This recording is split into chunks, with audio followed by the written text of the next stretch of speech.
Olá, eu sou Adriana Lotti Dias, sou psicóloga infantil e psicopedagoga e hoje eu vou falar sobre o castigo, que é um assunto muito importante e delicado na educação das crianças e que gera muitas dúvidas nos pais.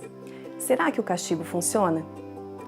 Quando a criança se comporta mal, é muito comum alguns pais recorrerem ao castigo como forma de disciplinar ou corrigir o seu comportamento.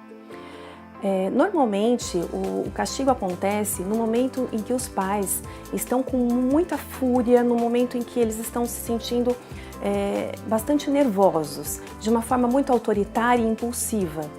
E o castigo pode se apresentar de várias maneiras, mas principalmente através de agressões físicas, acompanhadas muitas vezes da agressão psicológica, através da retirada ou privação de brinquedos ou atividades que a criança gosta, ou ainda quando ela é colocada de forma isolada para pensar no que ela fez. Após o castigo, a criança normalmente ela pode até deixar de fazer aquele comportamento inadequado, aquilo que ela fez, porém muitas vezes ela está mais preocupada em ter de volta aquilo que ela perdeu, o brinquedo, ou então pode ter até o efeito contrário. Se o castigo acontece de forma recorrente, ela pode nem se importar mais por ter perdido aquilo e ela acaba encontrando outros interesses e os pais acabam ficando realmente sem saber o que tirar mais da criança. O que pode acontecer também é que muitas crianças, quando são colocadas para pensar no que elas fizeram, num quarto ou num cantinho, elas acabam assim, saindo do castigo sem ter aprendido nada sobre aquilo. Muitas até se põem de castigo, acabam indo, é para ir para o castigo, eu vou ficar na minha cadeirinha e se põem de castigo mesmo. É até engraçado uma situação como essa.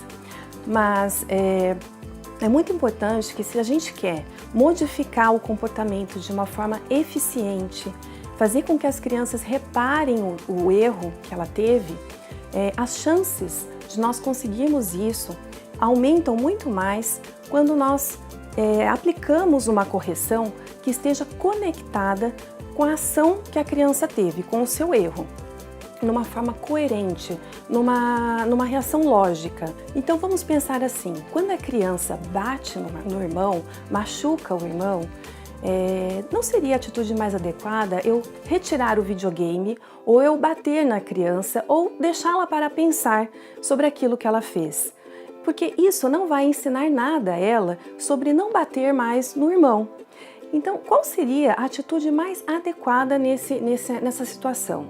A criança ela deve reparar aquilo que ela fez com o irmão. Então, ela deve ir até o irmão, passar um gelinho no machucado, fazer um carinho, cuidar do ferimento, se machucou muito, pedir desculpas, enfim, ela deve ter uma atitude oposta à agressão.